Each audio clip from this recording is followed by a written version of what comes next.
우리 하나님 말씀 같이 보도록 하겠습니다. 고린도후서 3장 1절에서 6절입니다. 신약성경 288페이지 고린도후서 3장 1절에서 6절까지 말씀 우리 다 같이 교독하도록 하겠습니다. 고린도후서 3장 1절에서 6절 말씀 제가 먼저 봉독합니다. 우리가 다시 자천하기를 시작하겠느냐? 우리가 어찌 어떤 사람처럼 추천서를 너희에게 붙이거나 혹은 너희에게 받거나 할 필요가 있느냐? 너희는 우리의 편지라 우리 마음에 썼고 무슨 사람이 알고 읽는 바라. 너희는 우리로 말미암아 나타난 그리스도의 편지니 이는 먹으로 쓴 것이 아니요 오직 살아계신 하나님의 영으로 쓴 것이며 또 돌판에 쓴 것이 아니요 오직 육의 마음판에 쓴 것이라. 우리가 그리스도로 말미암아 하나님을 향하여 이 같은 확신이 있으니 우리가 무슨 일이든지 우리에게서 난 것 같이 스스로 만족할 것이 아니니 우리의 만족은 오직 하나님으로부터 나느니라. 그가 또한 우리를 새 언약의 일꾼 되기에 만족하게 하셨으니 율법 조문으로 하지 아니하고 오직 영으로 함이니 율법 조문은 죽이는 것이요 영은 살리는 것이니라. 아멘. 할렐루야. 자, 오늘은 고린도후서 3장 1절에서 6절까지 말씀을 통해서 자기 증명은 이력서가 아니라 현장에서 드러난다 라는 제목으로 말씀을 증거할 때 많은 은혜 받는 시간 되기를 축복합니다. 네, 오늘 본문 말씀의 배경을 보면 바울이 지금 편지를 쓰면서 고린도 교회 교우들에게 어떤 이야기를 하고 있느냐. 1절 말씀 보면 내가 여러분들에게 나의 사도의 자격을 구구절절하게 설명할 필요가 없습니다. 이렇게 구구절절하게 설명하는 것은 내가 자화자찬하는 것과 똑같으니 이제는 내가 여러분들에게 뭔가를 나를 증명하기 위해서 애쓰거나 노력하지 않고 나 스스로의 증명을 내려놓겠습니다. 이런 이야기를 하고 있어요. 자, 쉬운 성경 고린도후서 3장 1절을 한번 보도록 하겠습니다. 시작. 우리가 또다시 자화자찬을 하기 시작했다고 생각하십니까? 혹은 우리가 어떤 사람들처럼 여러분에게 보일 추천장이나 여러분에게서 받은 추천장이 필요한 사람입니까? 아멘. 자, 사도 바울이 왜 이런 말을 할까요? 이유는 끊임없이 거짓 교사들이 사도 바울을 쫓아다니면서 그가 선교하고 또 목회하는 교회에서 사도 바울의 자격을 묻습니다. 네가 어떻게 해서 사도냐? 사도라 함은 예수님께 직접 말씀을 듣고 배운 자나야 사도라 할 수 있는데 우리가 인정하는 사도는 예수님과 함께한 12제자뿐인데 어떻게 해서 네가 사도로 자칭할 수 있느냐? 너는 가짜다 라고 해서 끊임없이 바울을 공격했습니다. 그래서 처음에 바울은 본인이 왜 사도인가를 변론하는, 변증하는 이야기를 많이 했어요. 그러다 보니까 본인의 자격을 증명해야 되니까 본의 아니게 자기의 여러 가지 자랑할 만한 것들, 자기를 증명하기 위해서 이야기할 수밖에 없는 것들을 거론했어야 됐습니다. 그것이 언뜻 보기에는 자화자찬하는 것처럼 보여요. 그런데 이렇게 하면 할수록 어떤 문제가 생기느냐?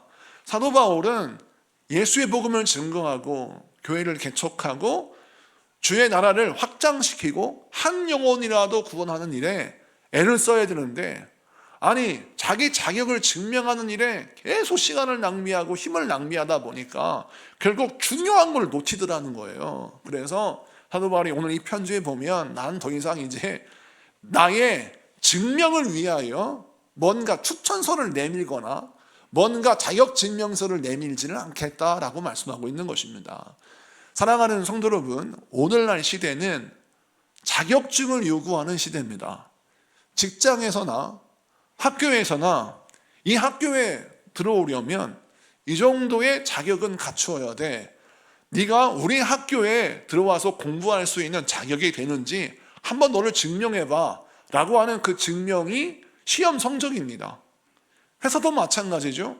우리 회사에서 일하려면 이 정도의 자격은 주어져야 하는데 당신이 그 자격을 갖추고 있는지 그 증명을 좀 보여줘 라고 사람들이 이력서를 요구합니다. 그럼 이력서에 무엇이 담겨 있어야 하냐면 회사가 요구하는 스펙이 담겨 있어야 하는 것이죠. 여러분 결혼도 마찬가지입니다. 요즘은 결혼을 하려고 해도 세상 사람들은 이렇게 한다고 하죠. 우리는 신앙의 문제를 거론하고 또 인성을 바라보고 또 그에 합당한 여러 가지 기도의 제목들을 나누면서 비전을 거론하는데, 세상은 거두절미하고 서로의 조건입니다. 조건이 맞아 떨어져야 결혼할 수 있다는 것이죠. 그 조건을 증명하는 증명을 보여줘야 결혼이 성사되는 것입니다. 이처럼 모든 인간관계 속에서, 모든 사회의 환경 속에서 세상은 우리에게 무엇을 요구하느냐? 자격의 증명을 요구합니다. 그러다 보니까 자기 증명을 위해서 애쓰는 시대가 되어버렸어요. 근데 문제는 나를 증명하고 나의 자격을 설명할 것이 많은 사람은 좋아요. 그런데 나를 증명할 것이 별로 없고 나의 자격을 설명할 것이 별로 없는 사람은 정말 괴로운 시대를 우리가 살고 있다는 것이죠. 근데 사도 바울은 자기를 증명할 만한 것들이 너무나 많이 있습니다. 가말리알 학파요, 로마의 시민권을 가지고 있는 사람이고, 그는 뼈대에 있는 가문의 사람이며 바리새인 중에 바리새인입니다. 자랑할 것이 많은 사람이고 이력서에 쓸 것이 많은 사람이에요. 그런데 그는 그와 같은 자기 증명에 목숨 걸지 않는다라는 것이죠. 이유는 무엇입니까? 그가 하나님의 일을 해봤더니, 주의 일을 감당해 보니까 내가 가지고 있는 것들로 일이 되어지는 것이 아님을 깨닫게 되었던 것입니다. 여러분, 우리가 착각할 때 내가 가지고 있는 자격증, 내가 가지고 있는 이력서가 현장에서 나의 실력을 증명하는 것이라는 착각을 내려놓아야 합니다. 많은 회사의 관계자들이 화려한 이력서를 가지고 있는 사람을 취업을 시켰는데 막상 일을 시켜보니까 일을 너무나 못하는 거예요. 자격증은 가지고 있는데 현장에 요구하는 실력은 없더라는 것이죠. 또 화려한 어학 능력은 있는데 그 어학 능력을 가지고 나의 실무를 잘 해야 하는데 그 실무를 잘 하지 못하는 경우가 너무 많다는 겁니다. 즉 다시 말해서 나의 자격을 증명하는 이력서는 가지고 있으나 그 이력서에 걸맞는 실력은 비례하지 않더라는 것이죠. 여러분, 그래서 우리는 이 세상을 살아갈 때 어떠한 자세를 가지고 인생을 살아가야 하느냐? 나의 자격을, 자기 증명을 이력서를 통해서 증명하려고 하는 열심을 내려놓고 나의 삶의 현장 가운데 드러나는 하나님이 나를 통해 이루고자 하시는 그 실력이 실제로 나의 현장 가운데 나타나기를 사모하며 기도하는 여러분에게 축복합니다. 이런 실력이 나타나려면 어떻게 해야 합니까? 용기가 있어야 되고, 우리 하나님이 우리를 통해서 일하고자 하시는 그 하나님의 열심에 걸맞는 성실이 있어야 하는 겁니다.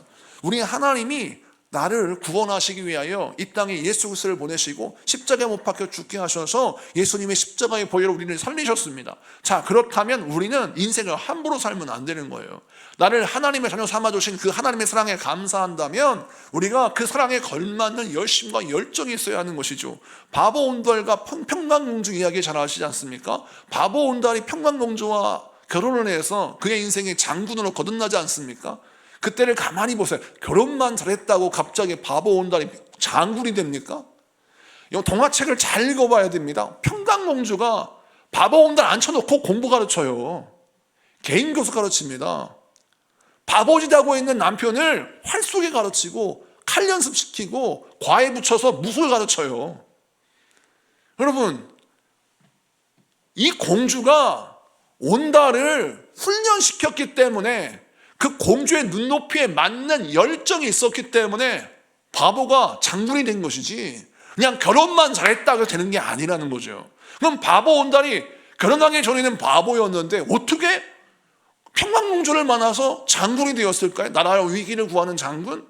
이유는 나 같은 바보와 결혼해준 공주가 너무 고마운 거예요. 그래서 옛날에 공부할 때는 하얀 건 종이고 까만 건 글씨였는데 공주랑 결혼을 딱 하고 보니까 정신이 바짝 드는 겁니다. 여보, 공부해야죠? 그러면 막 정신이 드는 거예요. 책만 폈다면 졸렸는데 나를 인정해주고 사랑해주는 공주가 옆에 있으니까 그냥 말 수가 있어요? 정신 바짝 차리고 공부를 해야지. 저희 아버님이 저를 언제 낳았느냐? 군대 가기 전에 낳았다는 거예요. 이런 세상에 취업을 못했어요. 취업을 못해서 군대를 갔다 오셔서 이제 취업을 해야 되는데 아버님이 은행에 취업을 해야 되겠다 마음을 먹고 공부를 하는데 제가 옆에 누워 있으니까 정신이 번쩍 들더래요. 공채 수협에 처음 공채 시험을 봤는데 그 공채 시험에 수석으로 들어갔거든요. 저희 아버님이. 왜 수석으로 들어갔냐? 똑똑해서가 아니에요. 긴박함 때문이죠. 정신 바짝 안 차리면 저 자식 굶어 죽으니까 공부가 하기 싫고 촐리면 아이가 울고 있어. 정신 번쩍 드는 거죠. 그러니까 다시 공부가 되는 거지. 여러분, 신앙생활 할 때 바보도 나를 사랑해준 공주의 사랑이 너무 고마우면 공부의 능력이 달라져요. 나를 사랑해준 공주의 사랑이 너무 감격스러우면 하루의 질감이 다르다는 것이죠.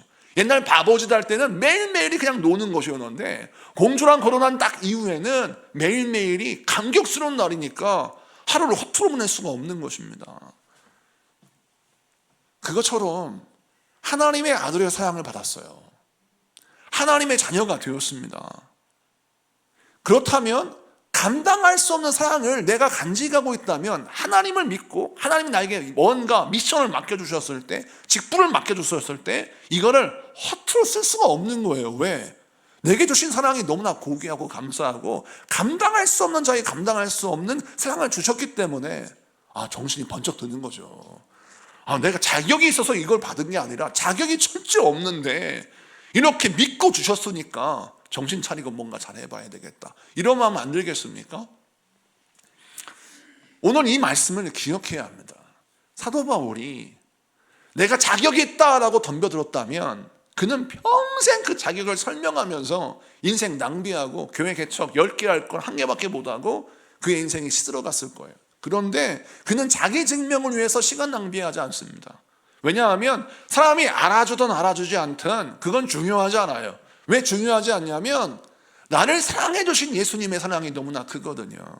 사람이 인정 안 해줘도 그건 큰 문제가 안 돼요. 왜냐하면 날마다 나를 지지하시고 나를 이끄시고 나를 복주시는 그 하나님의 사랑이 날마다 느껴지는데 세상에 100명과 1000명과 10,000명의 인정보다 하나님의 인정 하나가 너무 좋은 겁니다. 여러분, 오늘 이 말씀을 붙들어야 돼요. 여러분이 세상 모든 사람이 여러분을 인정하는 인정보다 하나님이 인정하시는 그 인정이 더 크다. 이걸 느껴야 여러분 승리합니다.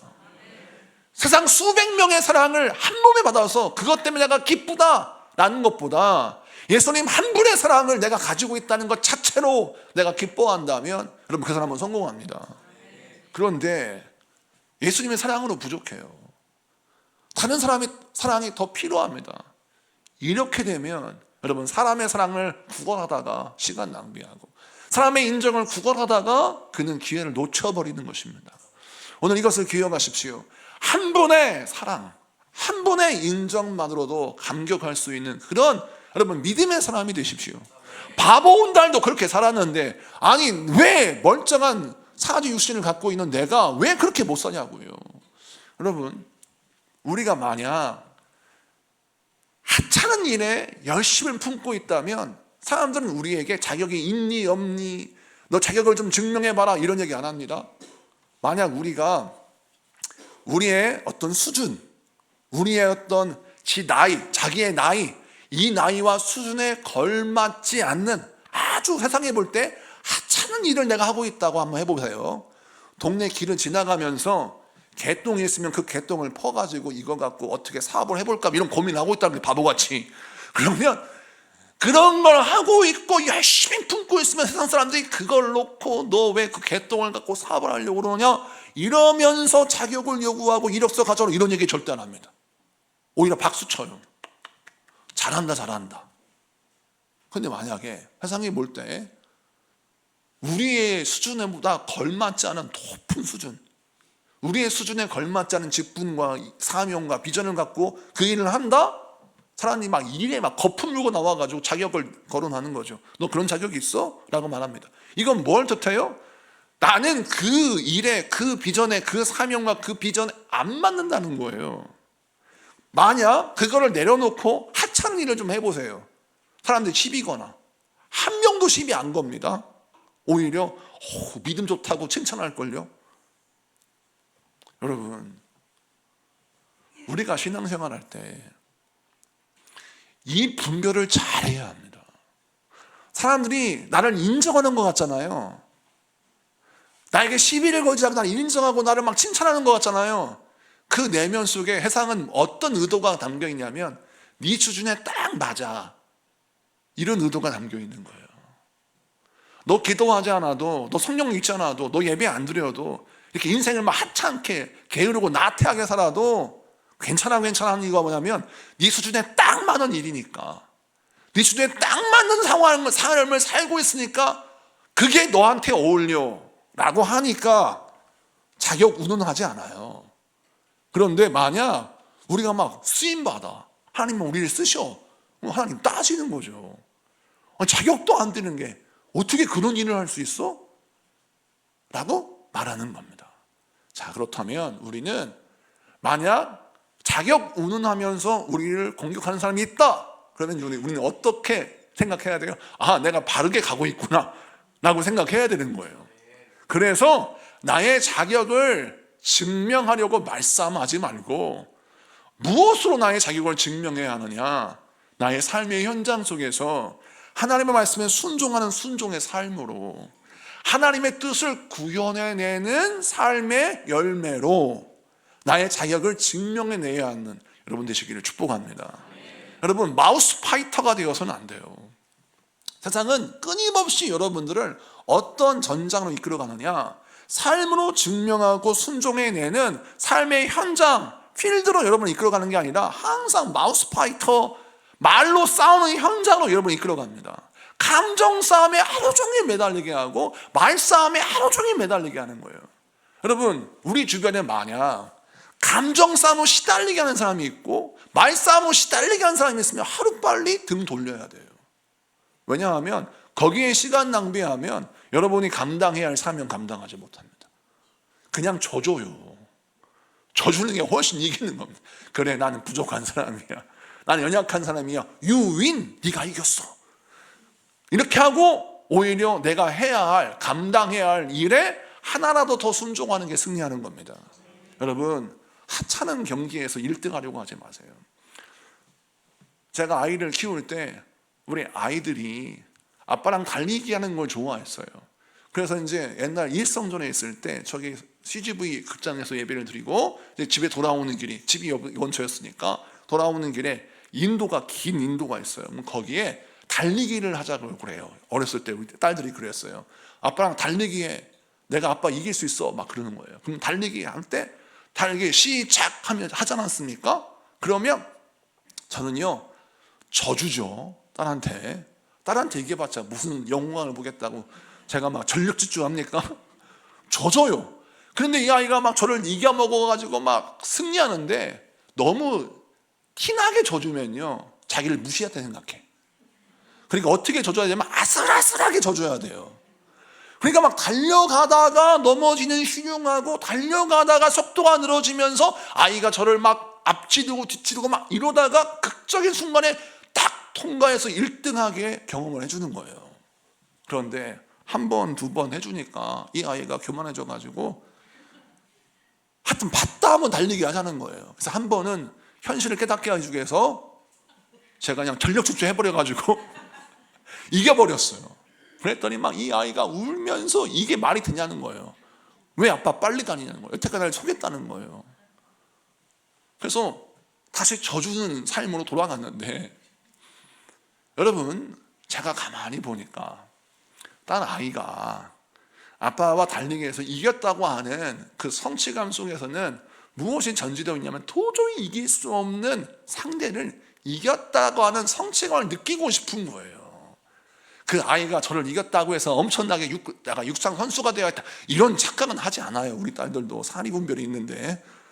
그러면 그런 성취감을 느끼기 위해서 그렇게 달리기를 하는데, 그거를 좀 져준다고 해서 저의 체면이 깎이는 것도 아니고, 그런 져준다고 해서 제가 목회에 실패하는 거 아니라는 겁니다. 근데 많은 사람들이 이런 하찮은, 이런 별로 중요하지 않은 승부에 목숨을 걸어요. 그래서 이것 때문에 마음이 상하고, 이것 때문에 승패가 결정되면서 실패하는 좌절을 경험한다는 거예요. 이게 얼마나 어리석은 짓이냐고요. 여러분, 승부를 벌여야 할 경기를 분별하세요. 져줘야 할 경기가 있고 이겨야 할 경기가 있어요. 져줘야 할 경기는 뭐예요? 음식을 만들다가 자, 양파를 써는데 깍둑 썰기를 해야 되는데 길게 썰었어. 그러면 거기에서 깍둑 썰기를 해야 되는데 길게 썰면 어떻게 하냐? 구박하면 안 된다는 거예요. 그런데 구박을 받았다고 해서 마음속에 당신이 나를 우습게 여기는구나, 마음이 꽁해가지고 이것 때문에 막 화가 일어난다? 이것 또한 잘못된 겁니다. 그냥 you win, 네가 이겼어, 집사님이 이겼습니다, 깍둑 썰기로 썰게요, 쓰면 그 사람이 승자예요. 우리가 승부를 벌여야 할 것은 부엌이 아니에요. 우리가 승부를 벌여야 할 건 셀 모임이 아니에요. 누가 인정받고 누가 덜 인정받고 이런 데에 승부를 걸지 마세요. 우리가 승부를 벌여야 할 자리는 세상이에요.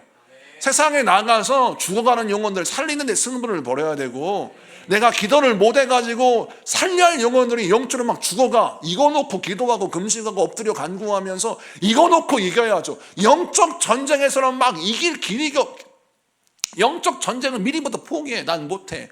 그러면서 영적 전쟁에 이기고 지는 것에 대해서는 민감하지 못하면서, 아니 막 좁은 속회방에서 막 좁은 셀 모임 그 안에서 막 뭘 이기려고 하고, 또 부엌에 식당 봉사하면서 뭘 이기려고, 청소할 때 뭘 이기려고, 이런 짓은 절대 하면 안 되는 거예요. 왜? 거기는 이기는 장소가 아니라 져주는 장소예요. 거기는 섬기는 장소지 영광을 받는 자리가 아니란 말이에요. 오늘 이 말씀을 기억하세요. 사도 바울은 교회에서, 그리고 선교의 현장에서, 개척의 현장에서 자격증 운운하는 사람들과 말씨름하고 싶지 않았습니다. 그래서 나는 추천서 내지 않겠다, 난 필요 없다 라고 말합니다. 왜? 그런 시간이 있으면 나 한 시간이라도 더, 한 군데라도 개척하겠다, 나 교회를 세우겠다, 영혼들 살리겠다, 마음 먹는 겁니다. 그래서 하나님이 사도 바울을 통하여 유럽을 복음화하고 선교가 열매를 맺게 하시는 겁니다. 오늘 이것을 기억하십시오. 승부를 벌여야 할 자리를 분별하세요. 이겨야 할 자리가 어디인지를 잘 분별하십시오. 그 다음 말씀을 좀 보면 쉬운 성경 버전으로 고린도후서 3장 2절 3절을 보겠습니다. 다 같이 읽습니다. 시작. 여러분 자신이 바로 우리 마음속에 있었고 모든 사람들이 알고 또 읽고 있는 우리의 편지입니다. 3절. 여러분은 우리의 사역의 결과로 나타난 그리스도께서 보내신 편지입니다. 이 편지는 먹이 아니라 살아계신 하나님의 성령으로 쓴 것이며 돌판이 아닌 사람의 마음판에 쓴 편지입니다. 아멘. 오늘 말씀 보니까 여러분은 우리의 사역의 결과로 나타난 그리스도께서 보내신 편지입니다. 이 부분에 밑줄을 쫙. 이 부분은 여러분 마음속에 새겨야 합니다. 여러분은 누구예요? 고린도 교회 교인들입니다. 여러분 고린도 교회 교인들, 여러분들은, 우리는 누구예요? 사도 바울, 디도, 디모데, 브루스길라와 아굴라, 이렇게 그 당시에 신실하다고 말하는 드림팀이죠. 바울이 이끄는 개척팀이니까, 선교팀이니까 어마어마한 사람들이에요. 이런 어마어마한 복음의 사역자들의 사역의 결과요, 그들이 쓴 편지가 바로 당신들입니다 라고 하는 겁니다. 그런데 우리는 고린도전서 이미 읽었잖아요. 사도 바울이 나의 사역의 결과요 열매는 당신들입니다 라고 일컬을 만큼 고린도 교회가 성숙됐습니까? 아니에요. 초라했어요. 문제 많았습니다. 고린 후서를 쓸 때에도 사실은 그렇게 엄청나게 자랑할 만한 그런 교회는 아니었습니다. 그런데 사도 바울이 그들을 뭐라고 칭찬해요? 당신들은 우리가 자랑할 만한 그리스도의 편지요, 또 우리들의 사역의 열매입니다 라고 고백하고 있어요. 그리고 이것은 우리 인간의 힘으로 쓴 것이 아니라 성령님께서 우리를 통하여 쓰신 편지입니다 라고 말하죠. 자, 그럼 이 말씀이 주시는 메시지가 뭘까요? 사도 바울은 고린도 교회를 향한 기대가 굉장히 컸어요. 그래서 그들을 놓고 기도하면서 조금이라도 그들에게 용기를 북돋아주고 그들에게 소망을 주어서, 지금 이 수준이 여러분의 수준이 아닙니다. 여러분들은 하나님이 존귀하게 쓰신 사람들이요, 여러분의 인생을 통해서 내가 정말 나의 사역에 인정을 받고 싶습니다, 이런 고백을 하고 있어요. 자, 이 말씀을 통해서 우리 주신 메시지가 무엇입니까? 사도 바울은 자기 증명을 위하여 애쓰는데 힘을 쏟지 않고 내 가정 또는 우리 주변의 영혼들, 우리 교회, 우리 공동체, 아무튼 누구든 간에 타인의 인생을 통하여 타인의 인생을 복되게 하여서 그 복되게 하는 놀라운 헌신과 충성을 통하여 이 많은 열매들이 나타날 텐데 그 열매를 보고 나의 수준을 결정하겠다 라고 말하고 있는 것입니다. 여러분, 목표가 다르죠. 목표가 달라요. 이런 목표를 가지고 있으니 사도 바울은 웬만한 것에서 좌우되지 않아요. 일희일비하지 않습니다. 왜냐하면 사람들이 지금 아직 부족해요, 아직 넘어졌어요, 그를 끊임없이 이렇게 세우기 위해서 기도하고 그 사람을 위해 중보하고 그 사람을 위해서 애쓰면서 사명을 감당하기 위해 몸부림치다 보니까 자연스럽게 상대방은 성장이 느린 것 같지만 그 성장이 느린 사람을 성장시키기 위해서 애쓰다 보니까 사도 바울의 능력은 커지고 그의 영향력은 커져서 결국 사도 바울은 사람을 키우는데 애를 썼고 사람을 복되게 하는데 애를 썼는데 그의 인생 자체는 복의 근원이 되고 그의 인생 자체는 엄청나게 영적인 거인이 되어서 주님께 쓰임받는 귀한 인생이 되더라는 것입니다. 여러분, 모세를 보세요. 출애굽기 우리 민수기를 성령 통독을 했지 않습니까? 읽으면서 무엇을 느끼셨어요? 출애굽기 2장에서 모세는 정말 초라하게 짝이 없는 노인입니다. 80세 노인이 할 줄 아는 거는 양을 치는 것밖에 없었어요. 근데 하나님이 그를 부르세요. 내가 너를 애굽에서 종살이 하고 있는 이스라엘 백성을 구원해내는 리더로 삼겠다 라고 했을 때 모세가 뭐라 했냐면, 나는 말할 줄도 모르고 할 줄 아는 게 없어서 이거 감당 못합니다, 거절했어요. 그래서 하나님이 그를 설득하시기 위해서 아론을 붙여주셨죠. 그가 기도할 때 여러분, 백성들이 내가 기도하는 기도의 손이 높이 들려야 여호수아가 승리해 라고 해서 출애굽 17장에 보니까 아말렉과 이스라엘 군대가 막 싸울 때 모세가 산꼭대기 올라가서 기도하잖아요.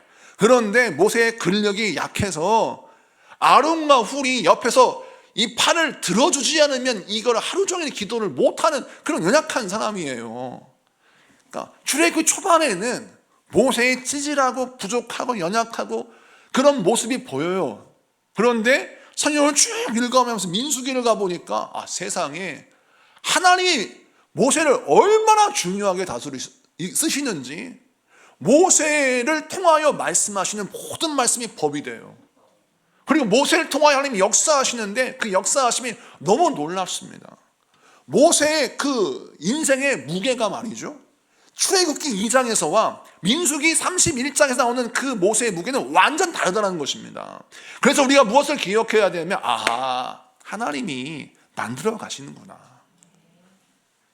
모세가 자기 인생이 이렇게 바뀔 줄 상상이나 했겠습니까? 못했죠. 내 인생이 이렇게 위대해질까? 상상할 수 없었을 겁니다. 내 인생이 이렇게 정말 하나님을 쓰시는 영광스러운 자리에 오를 수 있을까? 상상하지 못했을까? 여호수아라는 보세요. 모세의 시종이었습니다. 출애굽기, 여러분 민수기를 읽어보시면서 뭘 느꼈어요? 여호수아의 비중이 많던가요? 비중이 적어요. 12명의 정탐관 가운데 여러분 믿음의 말을 했을 뿐이에요. 여호수아의 기록이 굉장히 적습니다. 심지어 여러분 민수기 말씀을 보면 모세가 후계자를 위해서 기도해요. 그런데 가만히 성경을 보세요.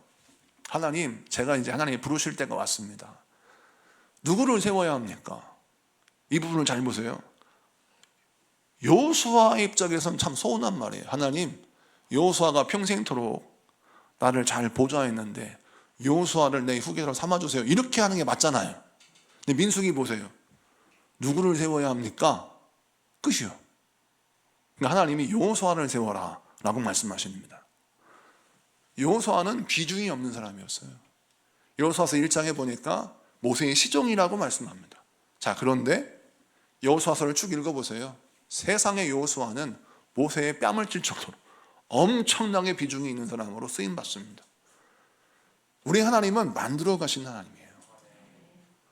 오늘 이 말씀을 기억하십시오. 우리 하나님은 여러분 삶의 현장 가운데 여러분을 만들어 가시기 위하여 놀라운 계획을 세워놓고 계세요. 어중간한 기도로 여러분 인생을 어중간한 상태에서 만족시키지 마세요.